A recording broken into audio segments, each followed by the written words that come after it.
Was I lied to my entire life? And the answer is yeah. America wants you to stay here. They want you paying taxes. They want you paying for overpriced real estate in credit card debt. We don't want people to know you can earn a good living in West Africa. You can be a lot safer. Your kids will get a better education. Your doctor's going to be better. You're not going to be under this medical tyranny. And overall, your food's better. You'll be healthier. You're going to live longer.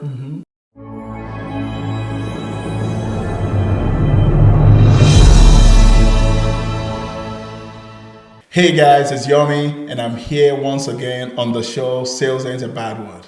And today is gonna be so special. I know I say that all the time, but this is really special. It took me a long time to track this man down.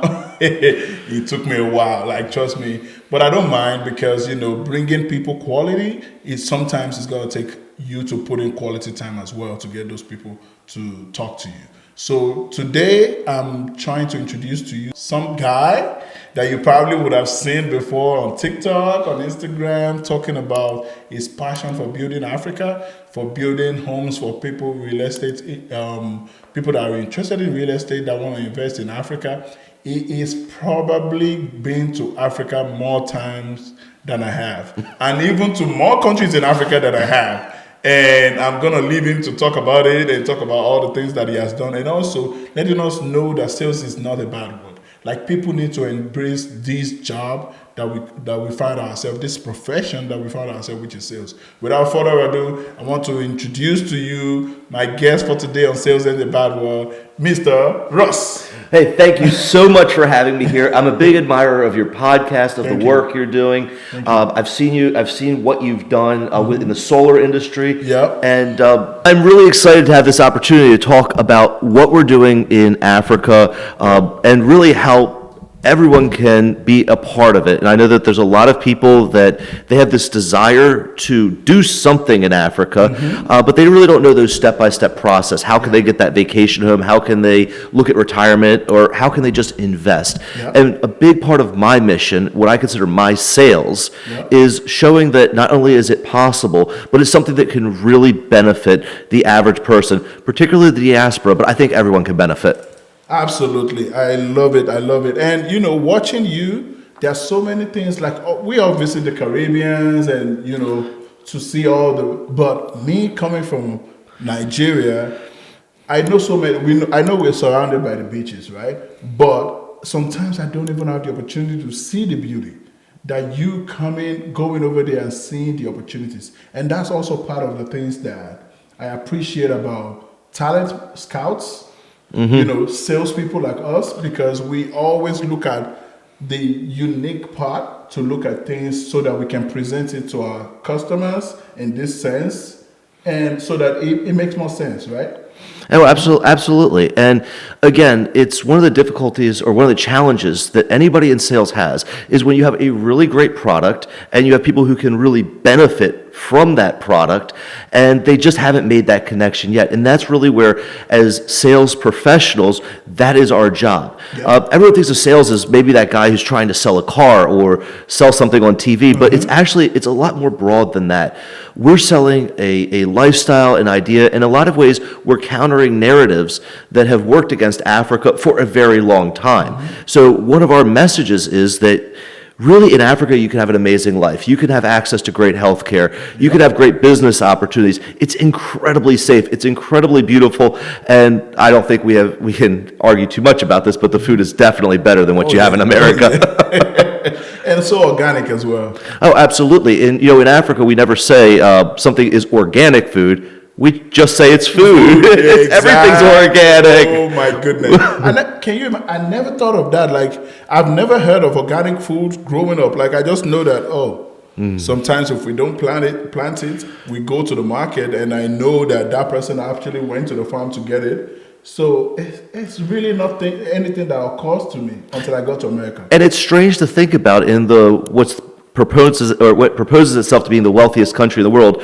You have to pay a premium to have food that's not covered in pesticides or hasn't had hormones put into it. Just to have actual regular food, you're spending 2 or 3 times as much in America. That's true. Whereas in Africa, it's just food. Everything's organic.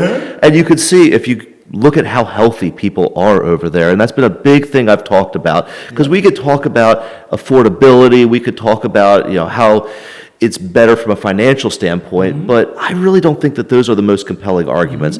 The reason I think that people should consider Africa as part of their retirement plan and maybe a place for them to continue their career is the healthiness of the lifestyle. People, contrary to what you'll see on TV and the Western media, people aren't starving over there.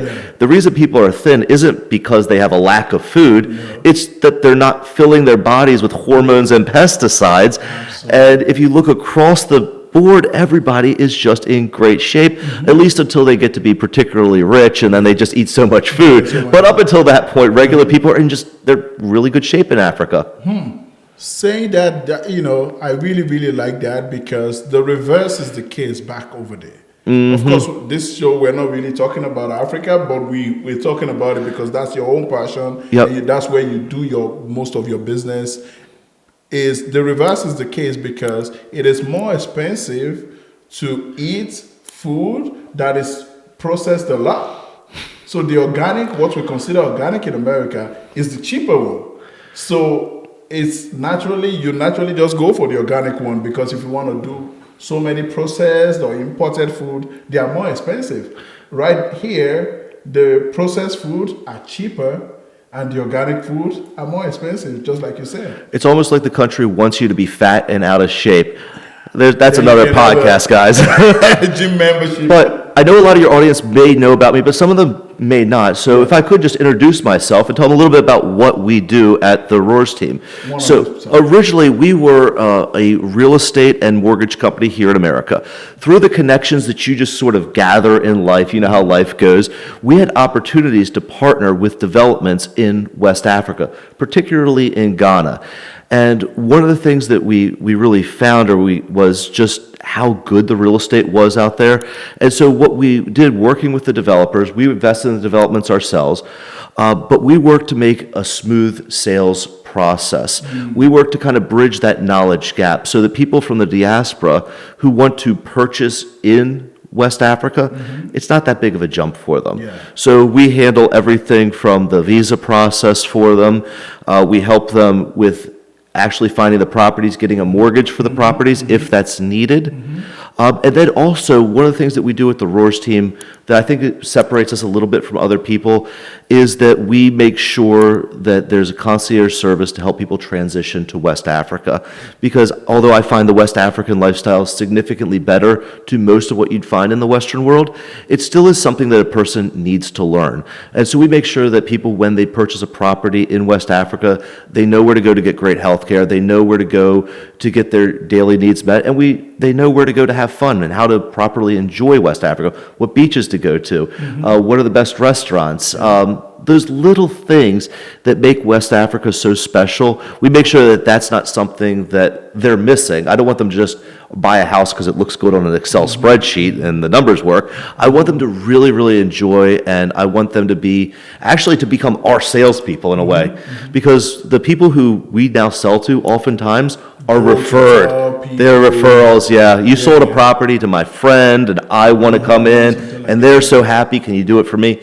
That's a really common thing. And the other part that we did, I think, that was really amazing is we made sure that we weren't just catering to the ultra wealthy, and that's a temptation for a lot of people, is just to sell those $500,000, $1 million mansions, because frankly, those pay the most commission. But we've made sure that we have a wide range of properties at the $50,000 price point, at $100,000 price point, and under $200,000. So regardless of where someone's at, they can get that first home in West Africa in a safe neighborhood, great health care, great food, and it's going to be something that is going to be in their family for many, many generations. I love that. I love that. You talking about that just brought these two questions. You're free to talk about how many countries you've been to in Africa, which I know is a lot from us just talking, and you know a lot of things about Africa. But why did you choose West Africa? So it's just how the connections work. So originally when we went to West Africa, we were just kind of going with my friends. We were doing basically a return to Cote d'Ivoire. In Cote d'Ivoire, we kind of got introduced to West Africa in a way that I wasn't expecting. My friend said that he had a nice house in West Africa. And you kind of say, okay, it's probably something half decent. I didn't know my friend lived in a mansion. I didn't know he was, I wasn't aware of how sophisticated the business acumen was out there. And when I'm sitting there and I'm talking to the African businessmen, and I'm like, I almost feel like I'm home. I could do work with these guys. Like they had, the big difference was they were just as proficient in business, but they had that little bit of hustle to them that you kind of miss in Western businessmen, where they just had that, I want to make this as big as possible. I'm not just going through the paces. I want to be bigger and bigger. And I fed off that energy. And that, just having really good experiences in Cote d'Ivoire and them appreciating the work that I did really led to connections really in Ghana and in Nigeria. And that's really where it's grown. And it's really, sometimes it's those first connections that lead to an entire path for the next couple of years. Wow. Because I'm kind of jealous. That's why I asked that question. Like, why not Nigeria? Like, we have the biggest economy in Africa. But, I love what you're doing. I've never been to Ghana. And my next trip to Nigeria, my dad was born in Ghana. So I have a real connection with Ghana, but I've just never been, and I would love to go. Hopefully I catch you there and we look at some. I think that you're going to enjoy it. I think that you're going to find maybe a little bit slower, but in a good way. But there's, again, I'm not leaving Nigeria on the table here. We're actually going to be having a trip in the next few months to the Echo Atlantic. So we're going to be doing some consulting for that, that big artificial island. So we're going to be looking at partnering with some of the development firms out there and helping to sell those, because Lagos is going to be, frankly, it is the new major economic hub for the entire world right now. What they're doing is incredible. I think it's reminiscent of what happened with Shanghai in the 90s. It's reminiscent of what happened in Dubai in the early 2000s, where a city just basically, I don't think it comes out of nowhere, but when the world stage, people are going to look at what happens in Nigeria. They'll be like, wait, I wasn't expecting all of that. I wasn't, and you can also see like the sheer number of billionaires and multimillionaires that are being produced in Nigeria right now. The sales prices for some of the houses in the better districts. So Nigeria is, there's going to be a lot of detractors. You're going to hear a lot of people say negative things that's based on their own biases, but I could just tell you, like, get into Lagos right now, get into Ghana right now. If you're a business person, like, this is the equivalent of getting into Shanghai in 1990 or getting into Dubai in the year 2000. That's the opportunity that people have right now. You just have to overcome the biases that you have. And whether you're from diaspora or not diaspora, you just have to look at it objectively. All I ask is look at West Africa objectively. I like that. So that brings me to another question. Because sales, people still see you trying to sell a property to them, even though you're doing a great job, they're still a little skeptical. Is it a good move? Is it the right time? What are the major objections that you've gotten so far doing this business with? I actually made my whole TikTok channel originally around countering objections that people have had. Yeah, absolutely, because people were making objections to me, and I'm going to go over those in just a second. And I wanted to practice overcoming them, and I put basically my counter objections out there, and based on the feedback, I kind of fine-tuned what I was saying. The biggest objections kind of come from stuff that people had ingrained in their mind in the 1980s and the 1990s, where everyone who came in America, I think we're talking about diaspora in America here for the purpose of this conversation, save the children, look at these poor Africans, they're so uneducated, they're starving, all of this other stuff, right? So the first thing we had to overcome was, well, West Africa is getting really rich right now. They just have to see that. Safety. You're safer in Accra than you are in Washington, D.C. by far. By far. So I agree with that.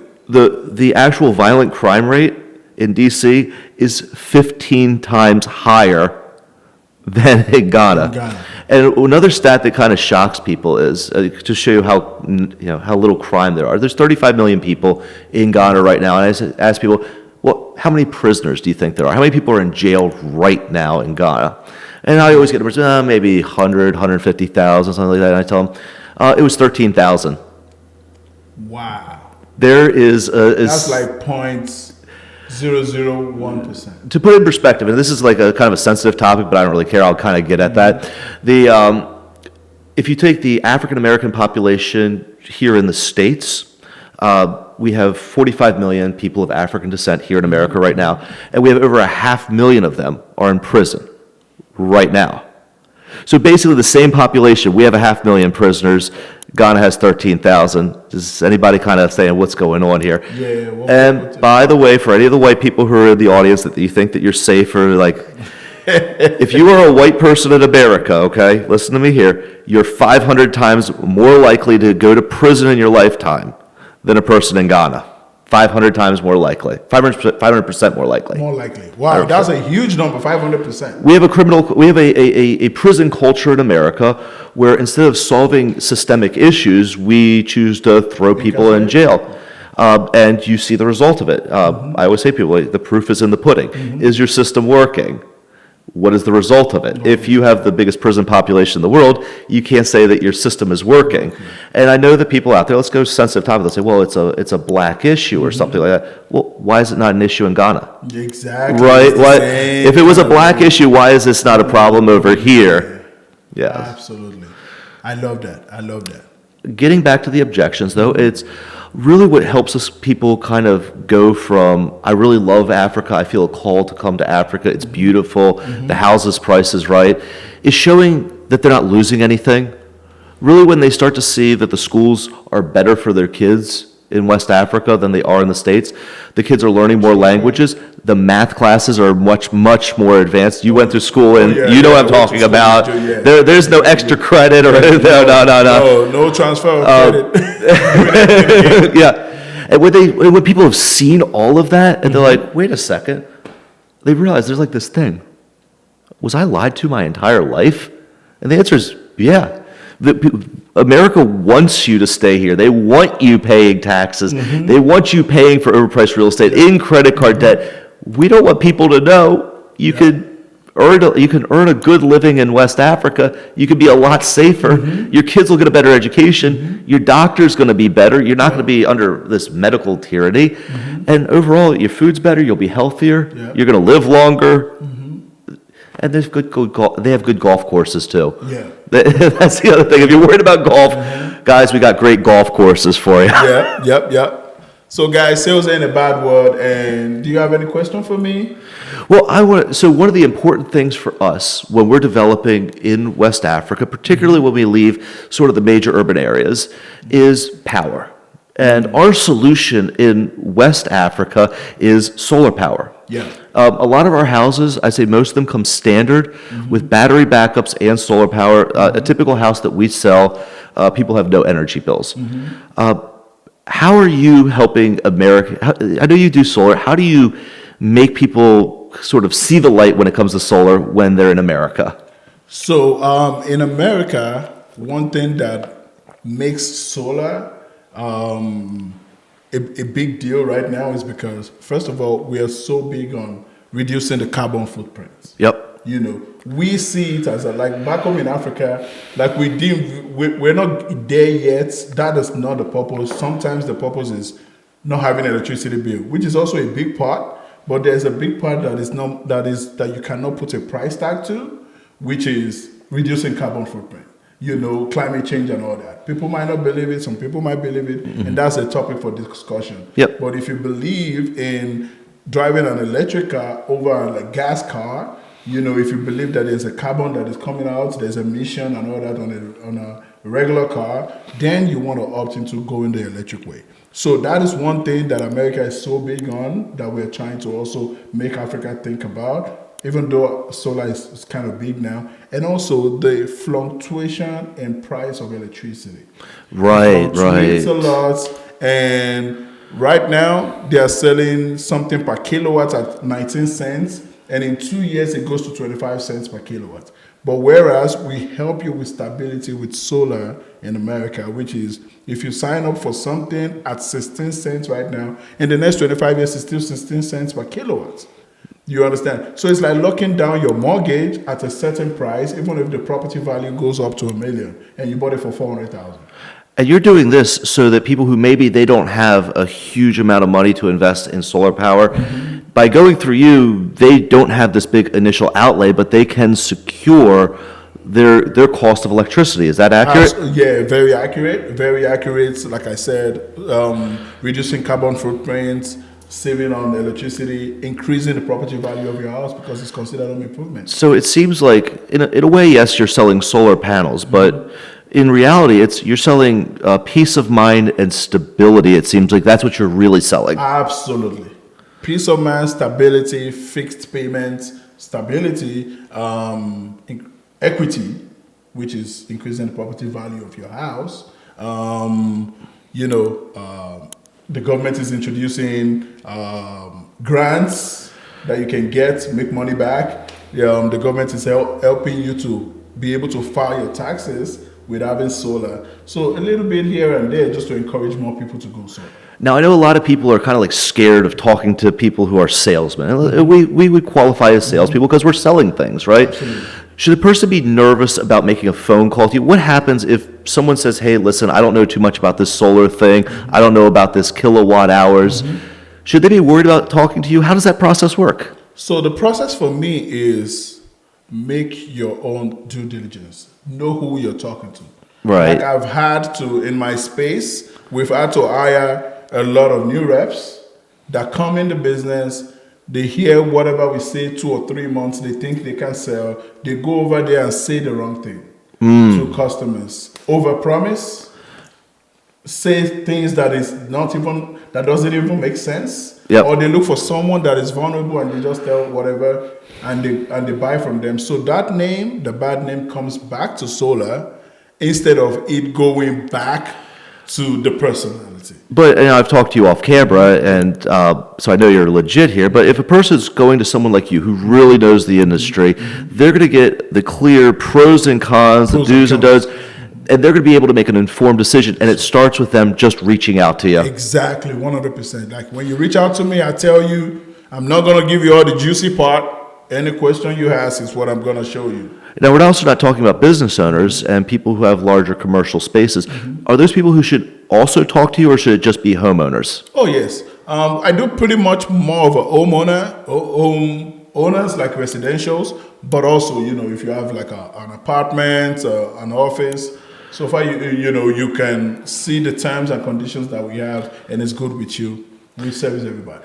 And one of the things, just from my work in the commercial world, so I've done a lot of the big apartment buildings, and they typically are sold at between 15 to 20 times the income that they produce.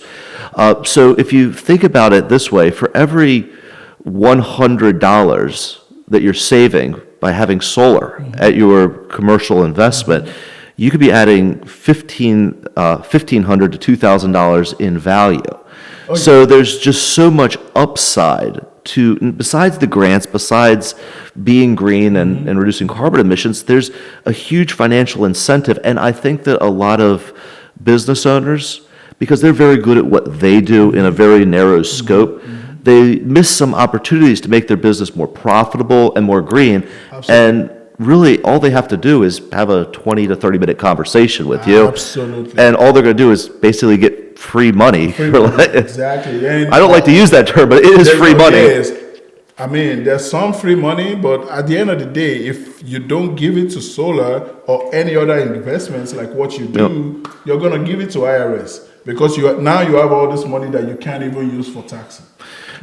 Do they use your... Yeah, so you can offset any of these capital investments, and again, talk to your tax professional guys, all this stuff. But yeah, you using it as a write-off. And what's interesting is that when you do something like invest in solar power, you're creating an immediate write-off for your company, so you're paying less taxes. Exactly. But you're adding massively to the capitalized value of your asset. And by the way, when you sell your commercial investment, it's taxed at a much lower rate than the income you're offsetting. Yep. And if you put it into another property through a 1031 exchange, you defer the taxes altogether. Exactly, because you're investing it. Yep, exactly. And this is what we're talking about, where we're saying like why sales isn't a dirty word. Yeah. If we didn't sell people on products like this, if we didn't make that sale, they're going to be losing money. Absolutely. We're not just here spending money without even knowing that they're losing it. And a big part of what we're doing in sales is we're overcoming objections, and we're overcoming the biases that people have. And I imagine there's people who looked at solar in the 1990s and they concluded solar panel just didn't work for them at that time period. Yep. They don't know about the efficiency gains. They don't know about the different programs. And the only way they're going to know about that is if there's a good salesperson who makes that real for them. Exactly. And trust me, even the electric cars, 5-6 years ago, and I asked people, 5-6 years ago, how many people do you know that has an electric car? Maybe you do one person. Maybe one at the most. And you're like, it's like saying in the early 2000s, we went from you have a phone to now you don't have a phone. That's how we went from it. So at some point, it's going to be like, you don't have solar? And that's, if people would be surprised, I think people would be absolutely surprised if they came to our West Africa developments and they would just see row after row after row of solar power. And it's on almost all of the new constructions. On a few, it's an optional add-on, but for a lot of the developments, we've just said, it's such a good value, we're just including it at this point, and it's a big selling point. And when people see that, they're just like, oh my gosh, they feel like, they go to Africa, they feel like they've stepped into the future. Oh yes, because most people that I know that have serviced there on solar, they always tell me, oh yes, I have solar back home. And they had to go through the hurdle of finding the right solar panel, getting someone to install it, getting all the battery backup. If you as a developer have taken all that hassle away from them, and now they are buying an home, efficient home that is already solar powered, what do they have to lose? It's kind of ironic that the builders here in America often don't include solar power. To me, it's like a strange thing to me, but fortunately for the homeowners out there, you've got people who can actually take you through the process, start to finish. And I not just say this because this is my buddy.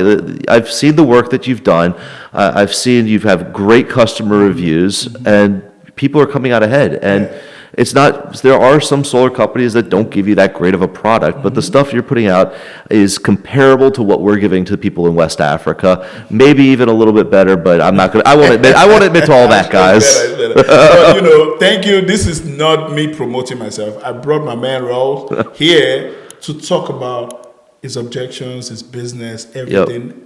Like, my passion is to see what he's doing. Like, I want to go to Africa. I want him to even go show me things. Like, we're going to definitely have a tour for you, don't worry.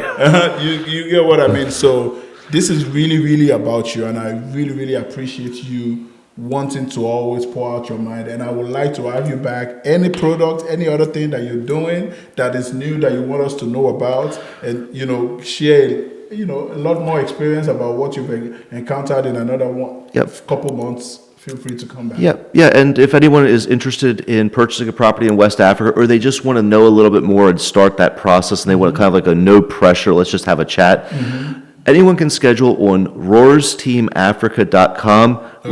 We have a free schedule a one-on-one appointment on Zoom. You can even come into we have offices in DC, we have offices in Lagos, and we have offices in Accra, and we do have offices in Abidjan. Oh. So if you happen to be over there, we can be with you. On the screen.